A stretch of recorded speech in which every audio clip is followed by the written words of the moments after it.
Hola, ¿qué tal amigas, amigos televidentes en Extra Plus? Un gusto saludarles, darles la bienvenida a esta edición de Adelante Nicaragua. Edición en la que vamos a hablar de el SARS-CoV-2, el virus que produce el COVID-19, la enfermedad que ha causado una pandemia declarada desde marzo por la Organización Mundial de la Salud, pero descubierta en China a finales del año 2019, en diciembre del 2019. Sobre este tema hemos conversado ya en otras ocasiones con nuestro invitado de esta edición, a quien le damos la bienvenida, el doctor Víctor Méndez Duzán, con quien hemos estado conversando a lo largo de los últimos años, como 3 años más o menos, tendremos, Víctor, de estar conversando sobre las condiciones de salud de las personas, especialmente empezamos hablando de diabetes, ¿no? Pero hemos hablado de otros temas asociados a la diabetes, como el sobrepeso, la obesidad, las consecuencias de estas condiciones de salud. Y hoy justamente vamos a conversar sobre el efecto que tienen estas condiciones de salud, lo que se han llamado las comorbilidades en cuanto al COVID-19. Bienvenido, Víctor. Muchísimas gracias, Néstor. Una vez más, compartiendo y teniendo la oportunidad de compartir esta información importante con la teleaudiencia del programa Adelante Nicaragua. Efectivamente, vamos a tratar de abordar qué pasa con las personas que tienen las famosas ENT o enfermedades no transmisibles, también conocidas como enfermedades crónicas. O sea, los pacientes crónicos, como se les denomina popularmente en nuestro medio, y de qué manera, si estos pacientes son diferentes en relación al abordaje o tienen un mayor riesgo en relación a la patología del coronavirus. Bueno, hasta ahora la evidencia científica muestra que efectivamente son personas que corren mayor riesgo que quienes no tienen este tipo de enfermedades. Empecemos hablando un poquito para explicar el COVID, ¿no? Correcto, sí, muchas gracias. Vamos a recordar un poquitito solamente sobre algunas características del coronavirus. En primer lugar, esto es un virus nuevo, es lo primerito, ¿verdad? Y que es un virus, los coronavirus se pueden transmitir entre las diferentes especies de seres vivos. Es decir, en este caso se supone, la teoría más aceptada hasta el momento es que pudo haber sido una civeta o que pudo haber sido un murciélago originalmente. El agente, digamos, el agente que originó esta enfermedad y que al estar en contacto con la especie humana, pues se transmitió la enfermedad. También vamos a recordar de qué manera o dónde es que se ha encontrado mayormente el coronavirus. Al hacer los estudios, los especialistas, los científicos, se dieron cuenta que principalmente se encuentra a nivel del esputo, es decir, de la flema, de las secreciones bronquiales y también de la nasofaringe o de la orofaringe, es decir, en la garganta y en la parte de la boca, en la parte digamos, profunda, donde ya tenemos nosotros el inicio de la garganta para después ir hacia los pulmones o hacia el estómago. Ahí es donde se ha encontrado la mayor cantidad de secreciones bronquiales. Y también una cuestión súper importante con relación al coronavirus es que es un virus que permanece en las diferentes superficies. Al inicio de la pandemia se decía que solamente se transmitía si estabas muy cerca del paciente a una distancia de menos de 1.5 metros, pero esa hipótesis o esa aseveración en poco tiempo quedó completamente desfasada porque se logró determinar por varias universidades de los Estados Unidos y, bueno, de los países europeos que hicieron experimentos en ambientes cerrados y en ambientes abiertos y bueno, midieron las cantidades de las cargas del virus y se dieron cuenta que el virus puede permanecer incluso hasta periodos de 4 a 5 días, dependiendo del material donde se logre pegar, digamos, de una manera muy sencilla. Entonces, por eso hay que tener muchísimo cuidado con las diferentes superficies donde estamos tocando, las superficies, por ejemplo, de las compras, de los supermercados, lo que nosotros en el ambiente de trabajo también y en la calle, por ejemplo, si vamos al búho o el cuidado especial con lo de las manos, porque sí está demostrado que se transmite vía el contacto a través de las manos y también se puede pegar en la ropa, etcétera, etcétera. Entonces, esto es un hallazgo súper importante porque la gente al inicio no estaba tomando muchas precauciones con relación a los diferentes materiales donde se pegaba la molécula del virus, y después, bueno, con estos hallazgos la gente comenzó a tomar muchísimas más precauciones y esto contribuyó de una manera importante a disminuir, digamos, la carga o la diseminación del virus. En relación al periodo de incubación, el periodo de incubación... Antes de entrar al periodo de incubación, sí. Con todo, el virus es un organismo no vivo, pero muy débil de alguna manera. De forma que el jabón puede eliminar la capa que lo protege, la capa de grasa, de lípidos que lo protege, por decirlo de alguna manera. Mientras que el cloro, es decir, en soluciones de agua clorada, por ejemplo, se pueden limpiar las superficies y quitar el virus de esta superficie. Sí, es muy importante lo que estás diciendo, efectivamente. A pesar de que es una partícula, es un virus que ha diezmado a la humanidad, fíjense qué interesante, él se muere con el jabón, ¿ya? Se muere con el jabón, así tenemos un aliado poderosísimo en el jabón, porque si nosotros, ponerle que hemos tocado algo y tenemos el virus en las manos, entonces si nos lavamos las manos de manera adecuada, pues durante un tiempo de por lo menos unos 20 segundos, que se produzca más o menos espuma, el jabón va a matar, va a aniquilar el virus. Y también lo que estás diciendo sobre el cloro, en las superficies hay que tener el cuidado de estarlas limpiando, ya sea con agua clorada o también podríamos utilizar una solución en spray de alcohol, que eso también se ha demostrado que aniquila las moléculas del virus. Entonces sí, tenemos aliados importantísimos y que son súper baratos que podemos utilizar como medida preventiva para evitar contraer esta infección. Ese es un punto muy importante. O sea, de esa manera nosotros podemos tener esa precaución, ¿ok? Entonces sí. Vamos a los periodos de incubación. ¿Cómo no? El periodo de incubación, ¿qué cosa es un periodo de incubación? Como ahorita todos nos estamos haciendo epidemiólogos, ¿verdad? Y mucha gente pues ha comenzado a utilizar dentro de su vocabulario y su léxico algunas frases. Bueno, entonces vamos a decir que el periodo de incubación no es más que el periodo de tiempo, es el tiempo en que la persona tiene contacto con la molécula, con el virus, y desarrolla la sintomatología. Eso es la definición clásica desde el punto de vista de la epidemiología del periodo de incubación. Es decir, yo estuve en contacto y después comienzan los síntomas. Claro, también se habla de los casos asintomáticos, después vamos a hablar un poquito de los casos asintomáticos. El promedio del periodo de incubación en el caso de esta enfermedad de coronavirus es de aproximadamente 5 días. Pero sin embargo puede ser un periodo de incubación, puede ser como mínimo unos 2 días hasta unos 14 días. Es decir, yo puedo comenzar a desarrollar la enfermedad 2 días después de que estuve en contacto con el virus o hasta 14 días. En promedio son 5 días. Eso con relación al periodo de incubación. Pero también hay algo muy importante. Existe evidencia. Esto es importantísimo. Hay gente que está diciendo que la gente que no tiene síntomas no contamina. Existe evidencia de transmisión presintomática, es decir, las personas que son asintomáticos, que no han presentado todavía los síntomas, pueden comenzar a transmitir la infección. Es decir, y lo que se encontró fue que antes de presentar los síntomas, un periodo de unos 3.9 a 4.7 días antes de los síntomas, pueden transmitir la infección. Incluso la nueva evidencia dice que hay personas que probablemente nunca van a desarrollar los síntomas.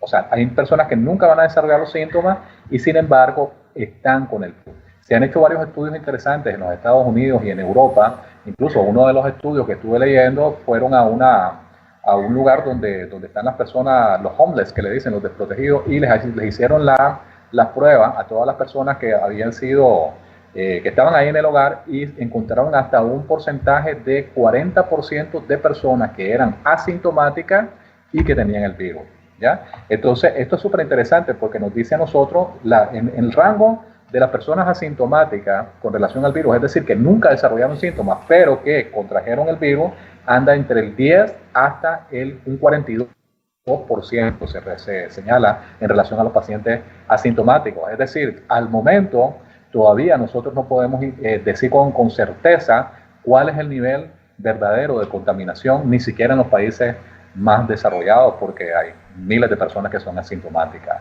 Entonces, ¿Esto lo podría comparar con el VIH de alguna manera? Porque hay personas que son seropositivos, no tienen ningún tipo de síntoma, claro, ni siquiera saben que tienen el VIH y lo pueden transmitir. Pues. Exactamente, eso es un excelente ejemplo, Néstor, porque en el VIH, desde que la persona llega y adquiere el virus y comienza a desarrollar la enfermedad, o sea, la sintomatología, incluso pueden haber periodos de años, de hecho, en la mayoría de los casos así es, puede ser hasta 8, hasta 10 años, incluso se ha descrito, de personas que vivieron durante todo ese tiempo sin los síntomas y hasta mucho tiempo después comienza a desarrollar la enfermedad.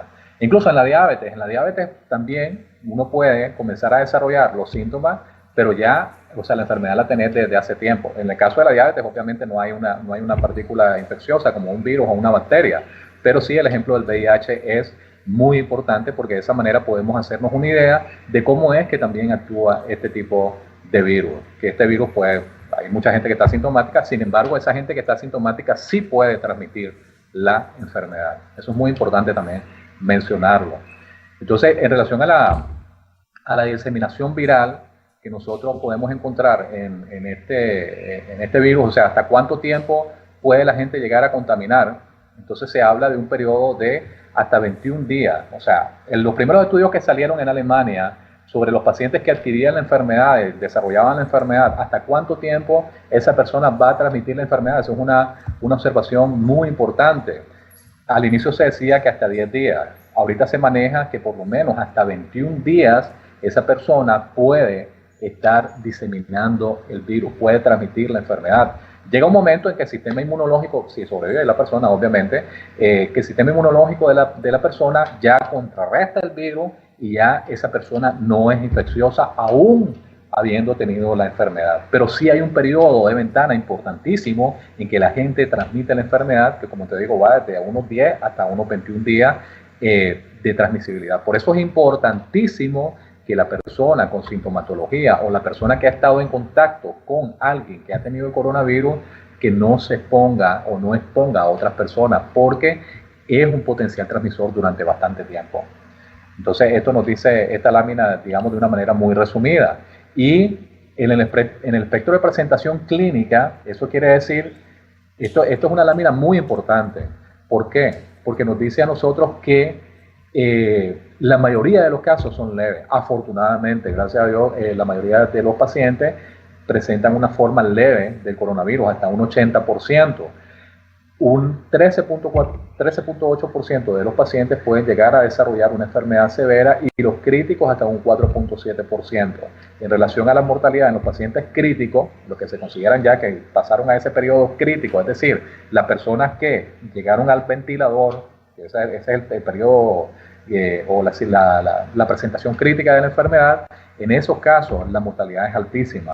Puede llegar hasta un 50%, las personas que llegan a esa situación. 49% realmente es lo que ha reportado la evidencia científica. Entonces, pero sí, afortunadamente la mayoría de los casos son casos leves. Sin embargo, por eso no es que nos vamos a descuidar, porque no sabemos quién verdaderamente dentro de esos casos leves puede llegar a desarrollar esta condición crítica de la enfermedad. Y también algo muy importante que tiene que ver con lo que vamos a desarrollar posteriormente es que las tasas de letalidad, obviamente, a medida que va avanzando la edad, son muchísimo más altas. En los ancianos, que son mayores de 80 años, la mortalidad puede llegar hasta un 35 o hasta un 40%. Se ha descrito en las investigaciones que han presentado las universidades, donde han habido pues, un registro y se ha dado un seguimiento adecuado de todos los pacientes con edades avanzadas. ¿Okay? Entonces, los pacientes mayores, sobre todo los mayores de 65 años, ya constituyen un factor de riesgo importantísimo. Y eso nos lleva hacia los predictores de severidad y muerte. En epidemiología, en salud pública, nosotros utilizamos una medida bioestadística que se denominan el odds ratio y el riesgo relativo, que ustedes pueden apreciar en la imagen que les estamos dando en este momento, donde dice OR y hay otra cosa que dice ahí RR.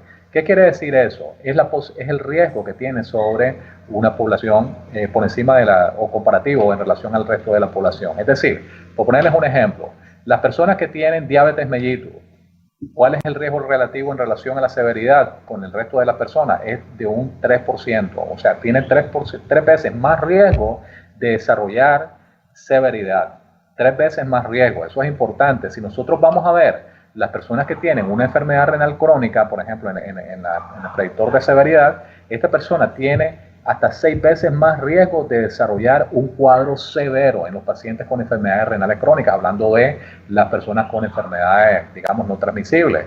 Y en el caso de la hipertensión o de la enfermedad cerebrovascular, hablamos de 3 veces más riesgo de desarrollar estados de severidad. Si hablamos de las tasas de mortalidad, nosotros, o el predictor de severidad, siempre la enfermedad cardiovascular va a constituir un predictor de severidad muchísimo más alto, porque tiene casi 7 veces más riesgo de muerte una persona con enfermedad cardiovascular. Si hablamos de las personas que tienen diabetes mellitus, tienen hasta 5 veces, 4.43, o sea, casi 5 veces más riesgo de muerte que una persona que no tiene diabetes.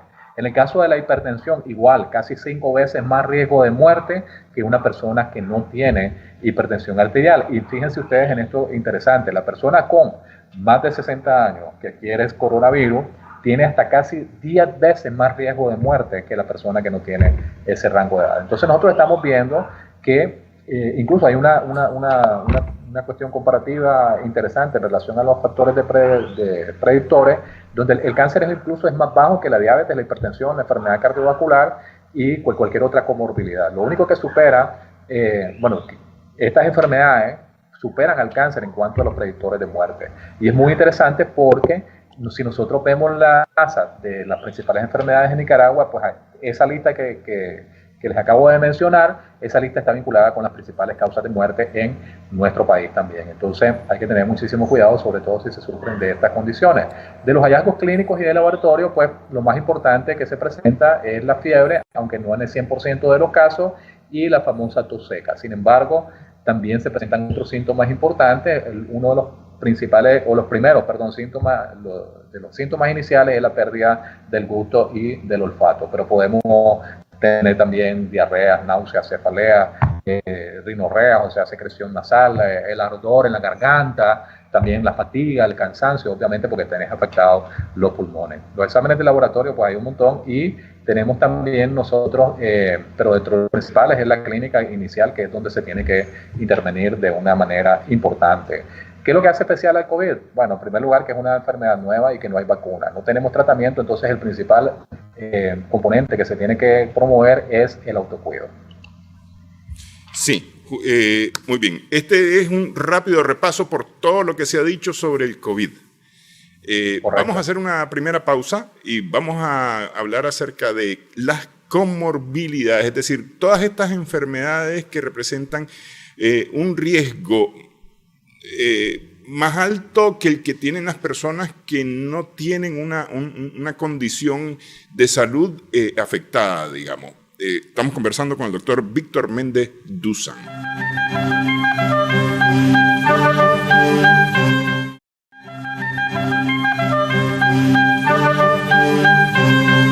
Seguimos en Adelante Nicaragua, estamos conversando con el doctor Víctor Méndez Duzán acerca del COVID-19, la enfermedad que es provocada por el SARS-CoV-2, que es un virus de la familia de los coronavirus. Y hablamos acerca de las comorbilidades, es decir, de las enfermedades que están presentes ya, o de las condiciones de salud que están presentes ya en las personas en lo general, de las cuales hemos venido conversando a lo largo de los programas en los que hemos conversado con el doctor Víctor Méndez Duzán. Empezamos hablando del asma.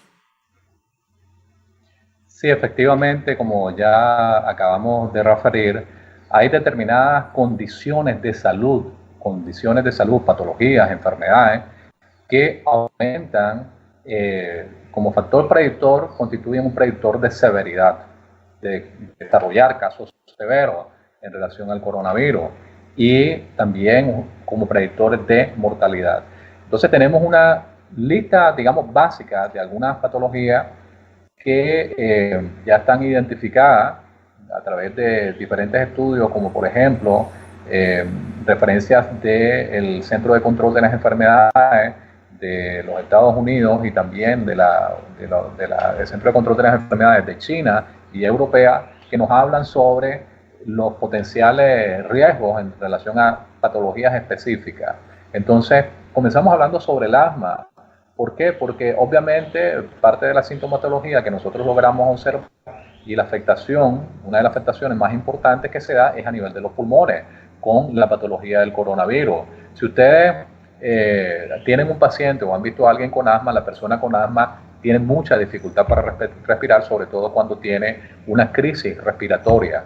¿Por qué? Porque sus bronquios, que son los tubitos, los tubos que a través de los cuales circula el aire hacia los pulmones, esos bronquios se cierran. Entonces, si ya tenés una precondición donde los bronquios se cierran y aparte de eso tenés un virus que te está afectando de una manera importante en relación a tu fisiología y su fisiopatología está enfocada hacia la afectación pulmonar, obviamente se van a exacerbar los cuadros del asma. Si la paciente tiene un asma de carácter moderado o severo, hay que tener especial importancia en el autocuidado y sobre todo que el paciente no vaya a desarrollar un cuadro de asma en el contexto pues, del coronavirus. Entonces, si tenía mucha precaución, porque yo sé que las personas con asma tienen mucha precaución en relación a los alergenos y en relación a los factores desencadenantes como las sustancias que le pueden producir un ataque de asma, pues entonces hay que tener muchísimo más cuidado. La persona con asma tiene que garantizarse siempre, y todos lo sabemos, las bombitas, las famosas los inhaladores, y estas personas tienen que tenerlo siempre a la mano, independientemente de donde estén, siempre tienen que mantenerlo a la mano para poder, en determinado momento, contrarrestar ese broncoespasmo. Entonces eso es parte de las recomendaciones que se hacen para la persona con asma. Además, el coronavirus, los pacientes con asma, aparte de estar vinculado con la fisiopatología, pues obviamente lo que hace es que desencadena una neumonía. Si la persona con el asma desarrolla una neumonía, potencialmente ese cuadro puede llegar a ser un cuadro severo, porque aparte de su condición de asma, desarrolla una infección que lo va a agravar más. Esa es la primera patología con la que hay que tener muchísimo cuidado. La otra, que además es una enfermedad que se considera no transmisible y crónica. La segunda patología, la segunda enfermedad a la cual hay que hacer una especial referencia son las enfermedades renales.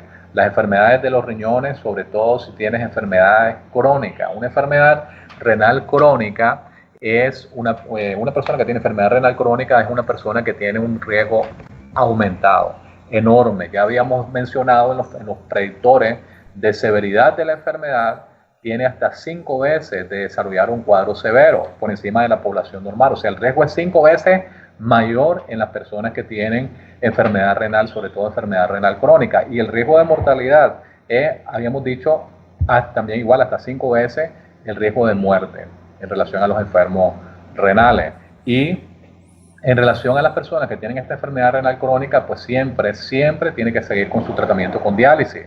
Porque muchas veces, y hay muchas personas que obviamente con justa razón están asustadas y no quieren ir a los hospitales.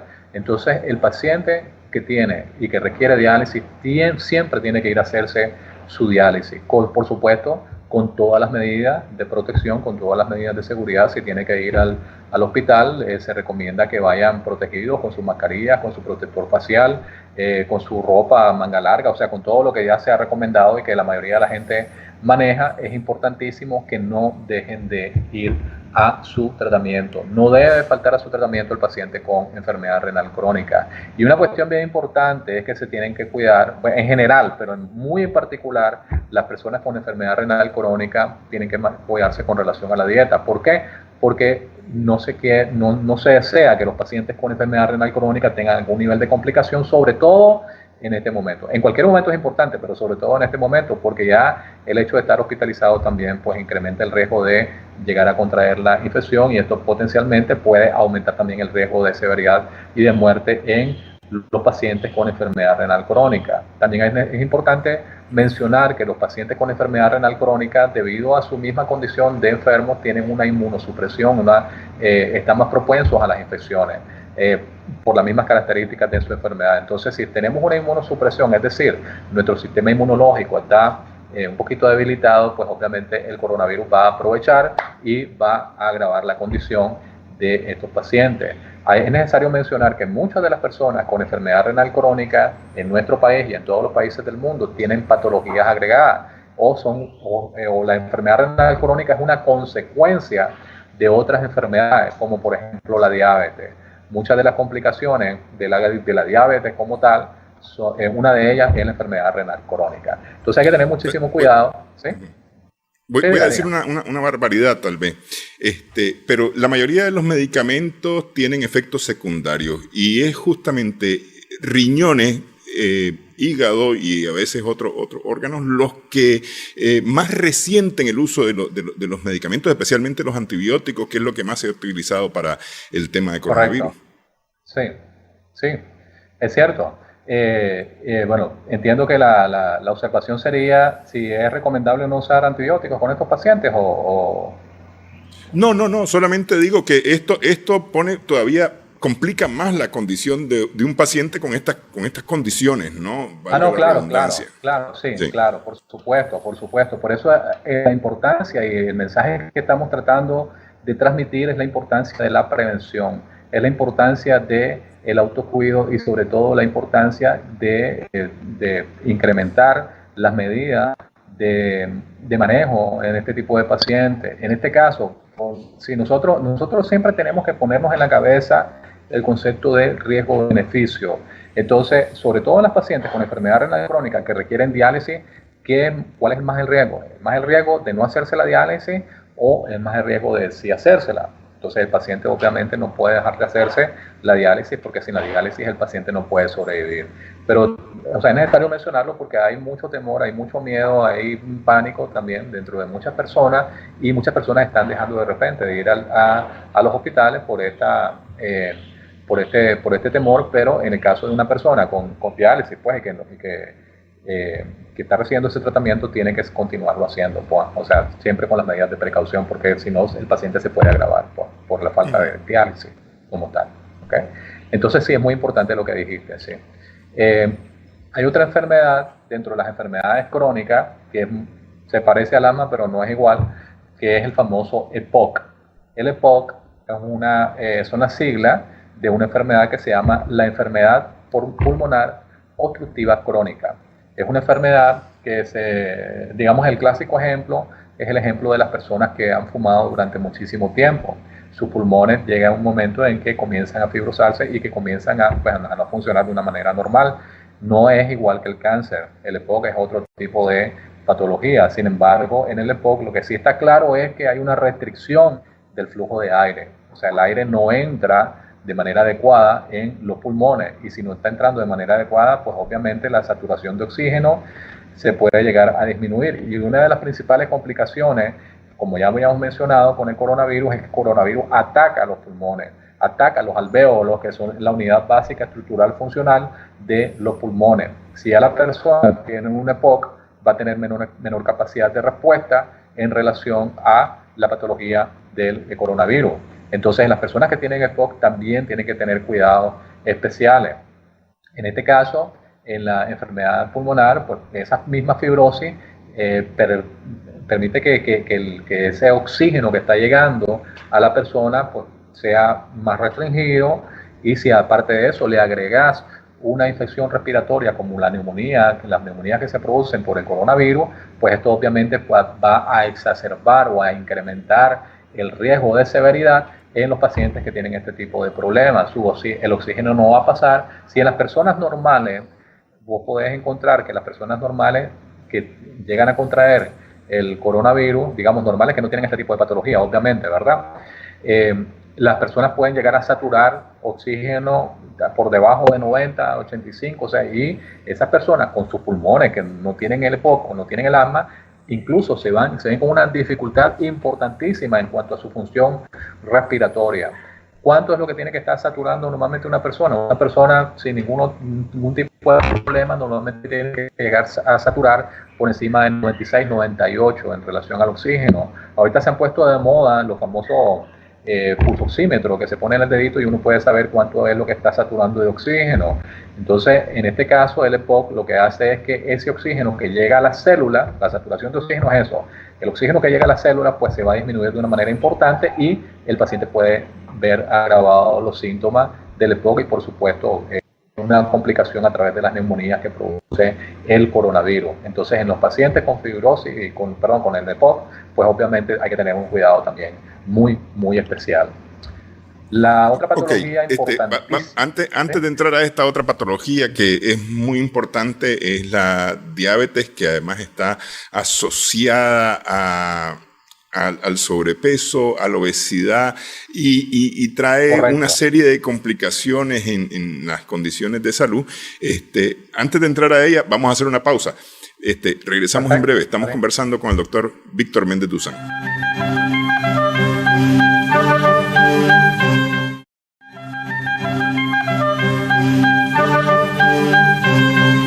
Seguimos en Adelante Nicaragua en Extra Plus. Estamos conversando con el doctor Víctor Méndez Duzán acerca de las enfermedades no transmisibles, algunas de ellas enfermedades crónicas, de las cuales ya hemos conversado en otros programas.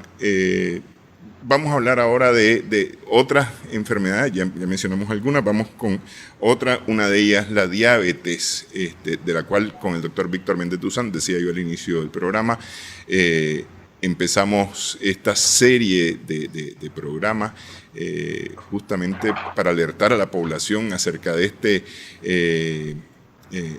esta condición que es prácticamente un asesino silencioso. Víctor. Sí, efectivamente, Néstor. Bueno, ya vemos que hay varias condiciones que potencialmente constituyen factores predictivos de severidad y de muerte con relación al coronavirus. La diabetes, que es una de las patologías más importantes dentro de nuestras sociedades, digo nuestras sociedades porque no es exclusivo de Nicaragua, sino que es un problema que afecta a todo el mundo. En un programa previo nosotros habíamos expresado que la diabetes está constituida como la segunda causa de muerte en nuestro país, solamente superado por, dependiendo del año, pues, superado por las enfermedades, los infartos agudos a miocardio y también por los cánceres. En este caso, en el último reporte del MINSA, pues quedaba en tercer lugar por debajo de las dos que acabamos de mencionar. Ahora, ¿cuál es el problema con las personas que tienen diabetes? El problema con las personas que tienen diabetes, en primer lugar, son todas las potenciales complicaciones que tienen. Ya habíamos mencionado de qué manera se establece un vínculo y una relación con las enfermedades renales crónicas. Una de las principales complicaciones de la diabetes es precisamente la enfermedad renal crónica. El azúcar termina dañando los riñones, el azúcar termina dañando también el sistema neurológico, el sistema el ojo también, el famoso pie diabético, etcétera. Todo esto por un inadecuado control glucémico, es decir, un inadecuado control del azúcar. No solamente eso, sino también la diabetes afecta de una manera importante el sistema inmunológico. La diabetes afecta el sistema inmunológico, lo quiero volver a repetir, y esto es de extraordinaria importancia porque uno de los problemas que tenemos en este momento con nuestro sistema inmunológico, la especie humana, es que nuestro sistema inmunológico todavía no puede responder de una manera adecuada a el coronavirus. Entonces el coronavirus, como en las personas que no han sido infectadas, el coronavirus entra y puede llegar a alterar tu sistema inmunológico de una manera importante en el sentido de que el sistema inmunológico no tiene capacidad de respuesta en este momento. Entonces, si las personas con diabetes ya per se tienen una falla, una inmunosupresión, el coronavirus puede llegar a afectar de una manera mucho más importante en relación a las condiciones de severidad y de muerte. Por eso es que el paciente con diagnóstico de diabetes, ya sea el diagnóstico de diabetes tipo 1, la persona con diabetes tipo 2 o bien la diabetes gestacional, puede aumentar el riesgo de severidad o de gravedad en relación al COVID. Y aquí hay que hacer un énfasis importante, sobre todo en la diabetes tipo 2, que está asociada principalmente a personas que son mayores y que tienen otro tipo de problemas de los que estamos mencionando. Ahí vamos a hablar también sobre la obesidad, pero de general el paciente con diagnóstico de diabetes es un paciente de alto riesgo. Entonces, ¿cuáles son las recomendaciones que se dan en relación al paciente con diabetes? En primer lugar, si la persona está utilizando la insulina o si la persona está utilizando la metformina o cualquier otro tipo de medicamento que se le esté administrando, tiene que mantener su tratamiento, tiene que mantener su control, tiene que mantener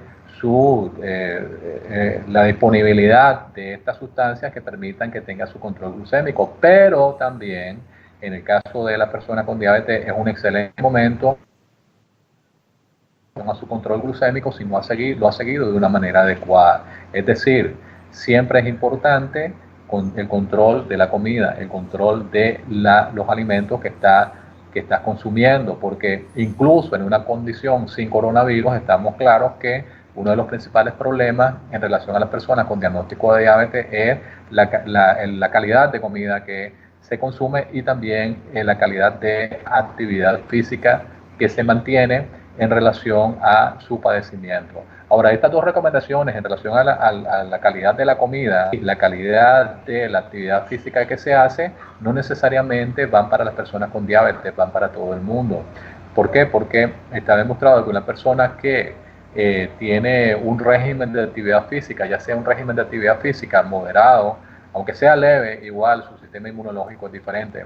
Hay una relación directa entre el nivel de actividad física constante, sobre todo un nivel de actividad física constante y en determinadas dosis, que garantiza que las personas mantengan mejores niveles de salud y sobre todo el fortalecimiento de su sistema inmunológico. Hay muchas personas que dicen, incluso profesionales de la salud, que dicen que no hay ninguna relación entre el nivel de actividad física y el sistema inmunológico. Pues les quiero decir que la Asociación Americana del Colegio de Medicina del Deporte y también los europeos y los canadienses, igual que los chinos, igual que los japoneses, han sacado, Australia también han sacado información importante con relación al fortalecimiento del sistema inmunológico a través de la actividad física. Si nosotros queremos un medicamento milagroso, ya lo hemos dicho un montón de veces, hay que hacer actividad física. Entonces, las personas con diabetes pues obviamente tienen que tener un cuidado especial por las condiciones y por las características que acabamos de presentar. En relación a los predictores, habíamos dicho que la persona con diabetes también tiene es un factor predictivo de hasta 5 veces más riesgo de desarrollar una condición de muerte y hasta 3 veces más riesgo de desarrollar un cuadro de severidad con relación a las personas que no tienen diabetes. Eso con relación a la diabetes. Tenemos también nosotros las patologías que tienen que ver con el transporte de hemoglobina en los glóbulos rojos. Ahora, ¿qué es lo que pasa? El transporte de oxígeno en los glóbulos rojos. Nosotros tenemos hemoglobinopatía, se llama en medicina, o sea, trastornos de la hemoglobina.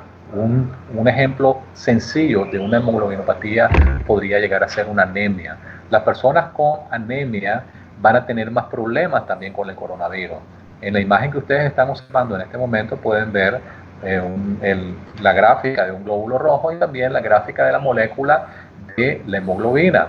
Ahora es interesante, vamos a hacer un pequeño paréntesis ahí para decir que el glóbulo rojo, una de las principales funciones que tiene es transportar la famosa, tener la hemoglobina, que es la que transporta el oxígeno. Muchas personas dirán, bueno, pero ¿por qué el oxígeno y por qué es tan importante esto?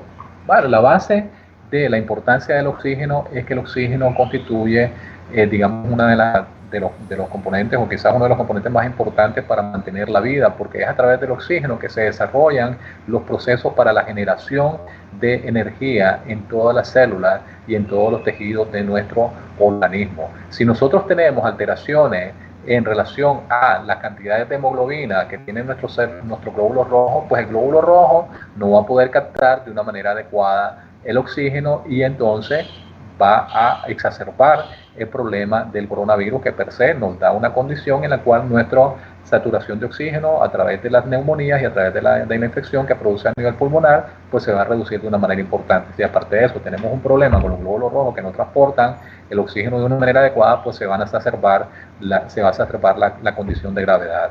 Entonces, sobre todo, Hay algunos tipos de hemoglobinopatías como la anemia falciforme, así se denomina, y hay otro que se llama la talasemia, pueden aumentar gravemente la condición del COVID. ¿Cuáles son las recomendaciones específicas para estos pacientes? Bueno, en primer lugar, siempre mantener su medicamento. El medicamento hay que garantizarlo de la manera que sea, pues ya sea a través de su centro de salud, ya sea a través de su médico especialista, pero siempre hay que mantener este medicamento. Y también es importantísimo que se mantenga el control de patologías agregadas que probablemente se pueden llegar a presentar con este tipo de hemoglobinopatías. Obviamente, si esta persona está controlada, el riesgo va a ser mucho menor y su factor predictivo, tanto de severidad como de muerte, puede llegar a reducirse. Esto en relación a las hemoglobinopatías. Esto es importante porque la verdad es que en muy pocos casos yo he escuchado sobre cómo puede llegar a afectar a estos pacientes el hecho de tener la anemia. Obviamente, si tenemos una condición de anemia que no necesariamente está vinculada con estas dos patologías, sino por alguna otra condición, por un déficit nutricional o por cualquier otra patología sobreagregada o que sea la base de este tipo de manifestaciones en términos de salud, pues hay que tratar también y hay que hacer un abordaje integral. Por ejemplo, en las personas con enfermedad renal crónica se sabe que tienen anemias profundas en determinados momentos, entonces en estos casos se agrava todavía aún más el cuadro, aparte de lo que ya habíamos referido con relación a la enfermedad renal crónica. En relación a las enfermedades oportunistas también es un grupo importantísimo en relación a el cuadro de coronavirus.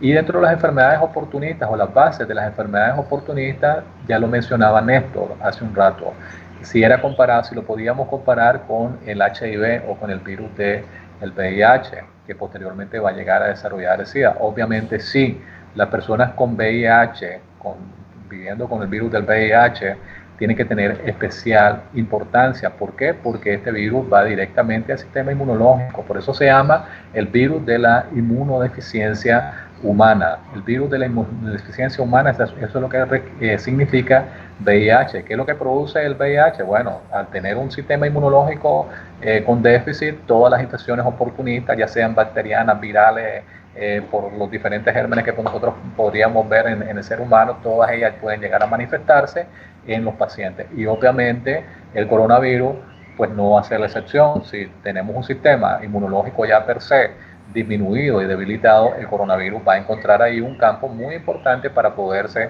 desarrollar y para poder agravar el cuadro en los pacientes. Entonces, pero no solamente estamos hablando de los pacientes con VIH, también, por supuesto, en los pacientes con tratamiento por cáncer que tienen también tienen un sistema inmunológico deprimido, en las personas que tienen por ejemplo, leucemia también tiene su sistema inmunológico deprimido.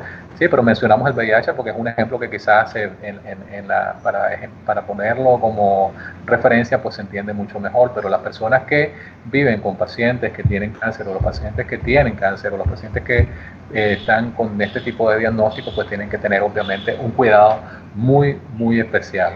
Entonces, por supuesto, siempre la recomendación es que mantengan su tratamiento y que no dejen de estar en contacto con su médico. Ahora, una de las ventajas que tenemos nosotros es que se pueden hacer las consultas vía virtual, ya sea así como estamos haciendo en este momento con el Skype o las diferentes herramientas que la tecnología nos ha facilitado. Entonces, no es una excusa para no mantenernos en contacto con nuestro proveedor de servicio. Sí, la mayoría de la gente tiene pues un médico de cabecera y esto es muy importante ante cualquier manifestación o agravamiento de la enfermedad. O sea, hay que evitar en este caso y en general para todas las personas con la patología, evitar lo de las exposiciones innecesarias, por supuesto, y tener un cuidado extremo. Esto en relación a las personas inmunodeprimidas. Y en relación a las personas con enfermedades hepáticas, también hay que hacer un énfasis importante. En las personas con enfermedades hepáticas también se ve alterado de una manera directa o de una manera indirecta el sistema inmunológico. Es por eso que ellas constituyen un riesgo importantísimo en relación a la presentación o el agravamiento del coronavirus. ¿Por qué? Porque si nosotros tenemos, ya lo habíamos explicado, el sistema inmunológico debilitado, pues obviamente la enfermedad nos va a atacar. Sobre todo en nuestro ambiente hay una presencia importante de enfermedades crónicas como la cirrosis en el hígado, producto ya sea de consumo de sustancias como el alcohol o bien sea por otro tipo de enfermedades infecciosas como la hepatitis B, la hepatitis C, que también llegan a alterar de una manera importante el hígado. Pero fíjense una cosa súper interesante que yo creo que ya lo habíamos mencionado en otro programa. Las personas con diabetes mellitus pueden llegar a presentar cirrosis también. Y la cirrosis está vinculada también con la manifestación de un tipo de cáncer que se llama el carcinoma hepatocelular, es decir, uno de los tipos de cáncer que se presenta en el hígado. Entonces, si se fijan, todo está como encadenado en relación a determinadas patologías y las enfermedades hepáticas pues tampoco son la excepción. Obviamente, en las enfermedades hepáticas crónicas como la cirrosis también se ve afectado la persona, puede verse afectado en relación a su predictor de severidad o su predictor de muerte, sobre todo por esta afectación a nivel de su sistema inmunológico. ¿Por qué? Porque este está debilitado, de hecho, si tienes este tipo de afectaciones. Y en las personas, un grupo de riesgo importantísimo que ya lo hemos observado a través de las noticias en los diferentes países y en nuestra propia experiencia como nicaragüense, son las personas ancianas. Sobre todo, ya eso lo habíamos mencionado hace un ratito, las personas mayores de 65 años. Hemos visto las enormes tasas de mortalidad que se dieron en España y que se dieron en Italia, sobre todo en los pacientes ancianos. Y bueno, el problema con Italia, por ejemplo, es que en Italia es el país que hasta la fecha, creo que hasta ahorita también tiene el mayor índice o uno de los mayores índices de personas ancianas. Incluso en Italia, antes del inicio, o en el inicio de la pandemia, tenía una población de aproximadamente 16 millones de ancianos. Bueno, en este momento se calcula que murieron aproximadamente un poquito más de 30.000 personas, dentro de ellos con un alto porcentaje de ancianos. Igual sigue siendo una de las poblaciones que tiene más ancianos, igual que en España. Ahora, ¿cuál es la diferencia entre poblaciones que también tienen un alto nivel de ancianos comparado con Italia, con España, y que no tuvieron esos índices de mortalidad? Pues obviamente también el éxito, o digamos la diferencia, radica en las medidas de prevención que se hicieron y las campañas que se han hecho con su población. Por poner, por ejemplo, a Japón, que Japón tiene incluso más ancianos que los dos países que les acabamos de mencionar y que son ancianos vigorosos.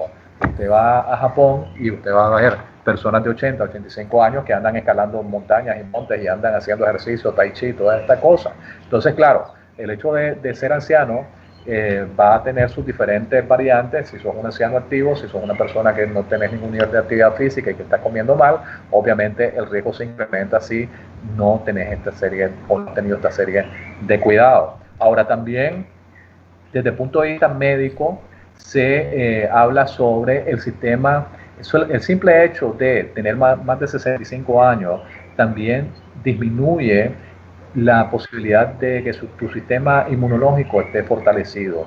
¿Por qué? Porque hay una relación directa a un debilitamiento de tu sistema inmunológico a medida que va avanzando la edad. Obviamente esto no es para todas las personas. Hay personas, yo tengo amigos de 75 años que todos los días corren 10 millas o 10 kilómetros y que se mantienen en unas condiciones de salud envidiables. Por eso se habla sobre la cronobiología y también se habla sobre la edad cronológica o la edad biológica, se habla en ese sentido. Pero bueno, en términos generales, la evidencia científica lo que te dice es que si tenés más de 65 años, tenés un enorme riesgo. Ya lo habíamos mencionado anteriormente en este programa.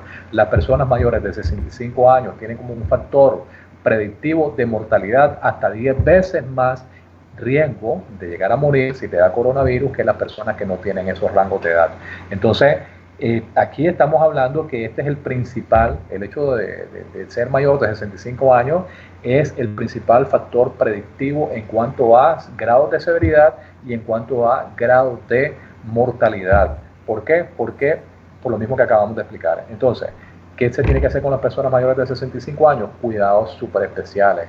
En algunos ambientes, pues se recomienda, y de hecho es una recomendación que a mí también me gustaría dar, que se tiene que evitar el contacto dentro de la familia con las personas mayores de 65 años, solamente para lo estrictamente necesario mientras pasamos esta fase, que es la fase de transmisión comunitaria, que es muy, muy, muy importante, sobre todo por protegerlo a las personas que son mayores, pues precisamente por lo que les acabo de explicar. Entonces, es cierto que nosotros somos una cultura del abrazo, somos una cultura del cariño, pero precisamente por eso, por cariño, por amor y por dedicación hacia nuestros ancianos, tenemos que cuidarlos, protegerlos y extremar las medidas de precaución en relación a las personas que son mayores de 65 años. Por supuesto, las mayores de 65 años también tienen un montón de patologías agregadas y eso agrava todavía más la condición de la predictibilidad en relación a la severidad y la mortalidad de este tipo de pacientes. Ahora, hay un grupo especial que poco he escuchado, por lo menos en el ambiente nacional, que se mencione, que son precisamente los ancianos que además viven en hogares de ancianos.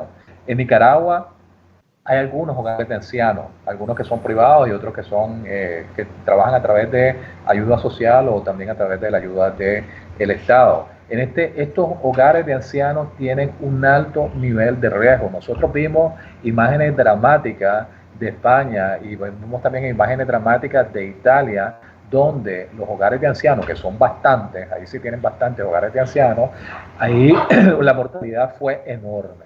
En esos hogares de ancianos la mortalidad se ve exacerbada. ¿Por qué? Porque obviamente la población que vive dentro de estos hogares son personas que cumplen con todos los criterios de riesgo o los factores de riesgo que aumentan los niveles de predictividad en cuanto a severidad y a mortalidad si le llega a dar coronavirus. Entonces, aquí hay que tener un cuidado especial en estos hogares y entiendo de que los hogares que tenemos en nuestro país, pues obviamente están tomando todas las medidas del caso y bueno, eso me parece genial porque la verdad es que son sitios de altísimo, altísimo, altísimo riesgo. Entonces, por lo que acabamos de explicar.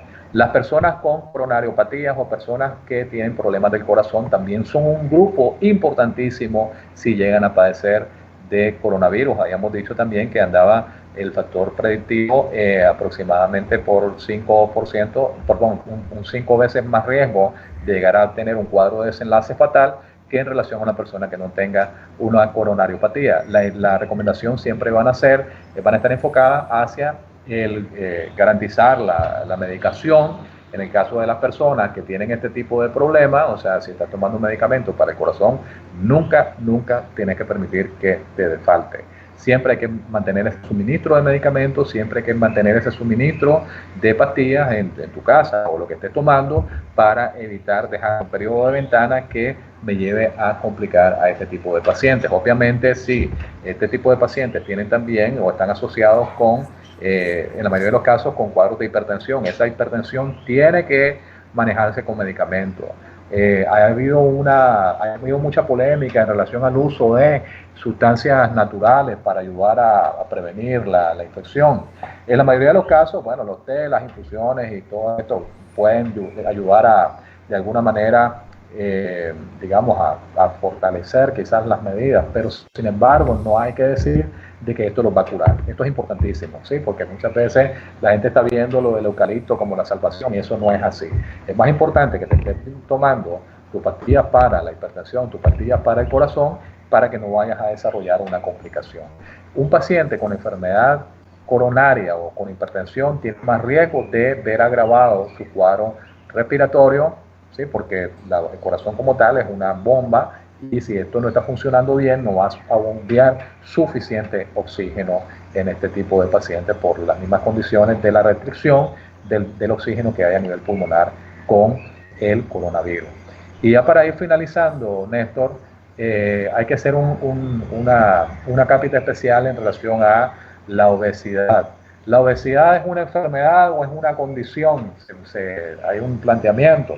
Resulta que ya está considerado por los principales centros de referencia en medicina en el mundo como una patología, por todo el resto por toda la alteración desde el punto de vista fisiológico en el organismo de las personas. Y la obesidad sobre todo si nosotros tenemos una obesidad de carácter mórbido, o sea, una obesidad grado 3, grado 2, grado 2, grado 3, o por encima de estos niveles, aumentan de una manera importantísimo el riesgo tanto de desarrollar un cuadro de severidad como un cuadro de mortalidad. Es más, muchos de los pacientes jóvenes que han llegado a presentar el coronavirus de una forma grave o que han muerto es precisamente porque están con niveles de obesidad principalmente, o incluso el mismo sobrepeso. Se está cuestionando de que si realmente puede llegar a ser un factor predictor.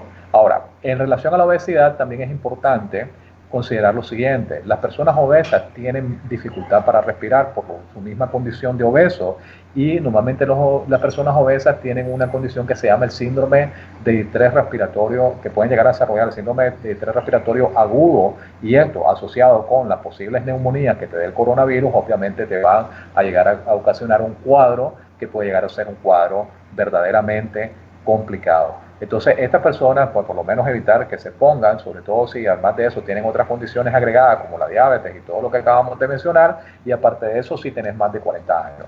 Si sos obeso, mayor de 40 años, tienes que tener un cuidado extraordinario, ¿ok? Entonces, bueno, básicamente eso sería en relación a las diferentes patologías o las patologías que están consideradas como mayores predictores, tanto del riesgo de severidad como el riesgo de mortalidad, Néstor. Para hacer rápidamente una conclusión, las personas que tienen alguna condición de salud deben continuar con sus tratamientos y procurar evitar todas las condiciones de riesgo que lo puedan infectar. Esa es la primera recomendación. Claro que sí. La primera recomendación es eso. O sea, bueno, en general para toda la población, aunque no tengan las condiciones de riesgo, siempre en la cuestión del distanciamiento social y las medidas de barrera, como se conoce en epidemiología. Si tienes que salir, pues obviamente ponerte todo lo que se recomienda como protección, ¿okay? Eso es lo primero. En segundo lugar, las personas que tienen todas estas condiciones agregadas, evitar salir o evitar ir a exponerse a donde hay demasiadas multitudes. ¿Por qué? Porque está claro que esta enfermedad es una enfermedad altísimamente contagiosa.